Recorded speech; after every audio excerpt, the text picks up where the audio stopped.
Hello friends, तर आज आपण शिकणार आहोत pronounce and types of pronounce. तर लास्ट व्हिडिओमध्ये आपण शिकलो nouns and types of noun. तर पार्ट ऑफ स्पीचमध्ये पहिला जो स्टेप आहे तो नाउन्स, तो आपण क्लिअर केलेला आहे. तो व्हिडिओ जर तुम्ही बघितला नसेल तर हा व्हिडिओ झाला तर नक्की बघा. तर आत्ता आपण शिकणार आहोत प्रोनाउन्स. तर प्रोनाउन म्हणजे काय? तर प्रोनाउन म्हणजे a pronoun is word that is used in place of noun or noun clause. तर प्रोनाउन हा वर्ड आहे जो नाउनच्या जागेवरती वापरला जातो. एक्झाम्पल, आता राणी इज इटिंग हर लंच. तर हे राणी आहे तो नाउन आहे, तर त्याच्या जागी जर आपण यूज केलं शी इज इटिंग हर फूड, तर इथे आपण नाउनच्या जागी जो वर्ड यूज केला तो प्रोनाउन म्हणजे शी. तर तसेच प्रोनाउनचे 4 प्रकार असतात: personal pronoun, possessive pronoun, demonstrative pronoun आणि इंटरोगेटिव्ह प्रोनाउन. तर ते आपण आता पुढे शिकणार आहोत. तर सगळ्यात पहिलं personal pronoun. Personal pronoun. Pronouns which are used for names of person are called personal pronoun.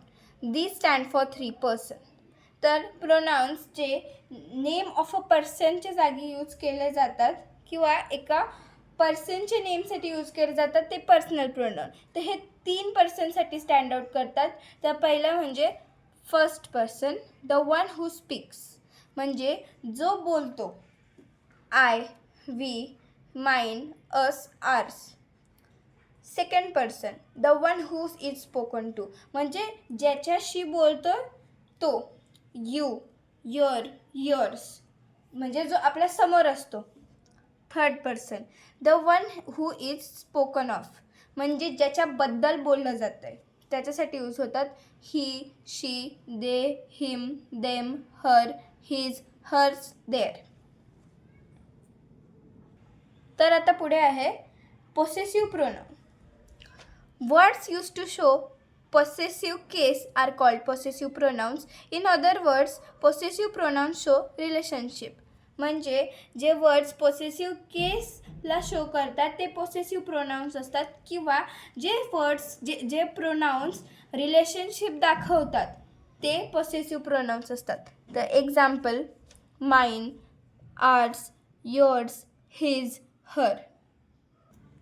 तर आता आहे डेमॉन्स्ट्रेटिव्ह प्रोनाउन्स.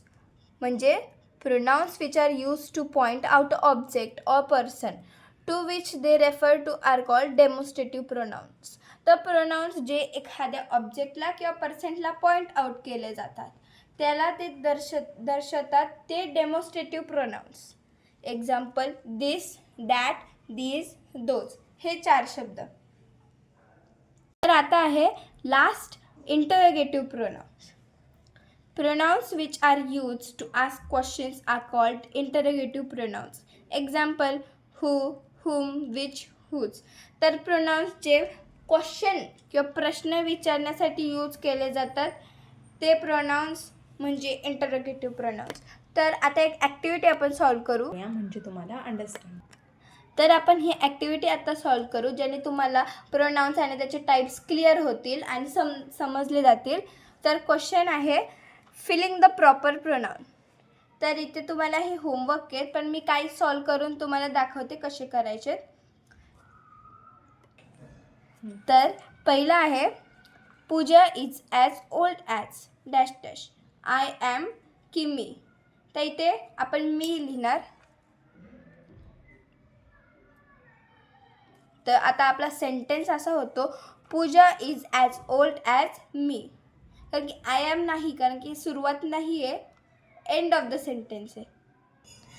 आपण इथे मी लिहिला कारण की आपण स्वतः पूजाबद्दल बोलतो आहे ना, की पूजा आपल्याबद्दल बोलते, म्हणून इथे मी येणार. तर नेक्स्ट आहे dash dash life will not be improved through hard work. ऑप्शन्समध्ये आहे हुम, हुज. तर इथे क्वेश्चन विचारला आहे म्हणजे इंटरोगेटिव्ह आहे, तर इथे दोन्ही पण इंटरोगेटिव्ह आहेत. तर हुम नाही तर हुज याचं करेक्ट आन्सर आहे.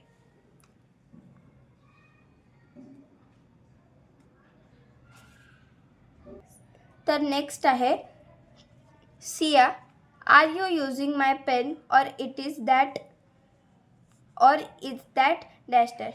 तो ऑप्शन आहे युअर आणि युअर्स. तर करेक्ट आन्सर आहे युअर्स.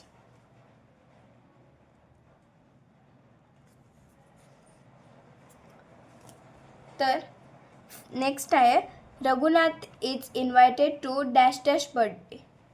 मी बड्डे नाही, माय बड्डे. कोणाचा बड्डे? माझा, म्हणून माय बड्डे. तर आता हे 4 मी सॉल्व करून दिले. तर पुढे अजून काय आहे ते तुम्हाला, तर ते होमवर्क म्हणून आहेत हे 4. तर हे तुम्ही मला नक्की सॉल्व करून कॉमेंट सेक्शनमध्ये याचे बरोबर ॲन्सर सांगा. मी ते 100% चेक करेल. Thank you for watching. बाय.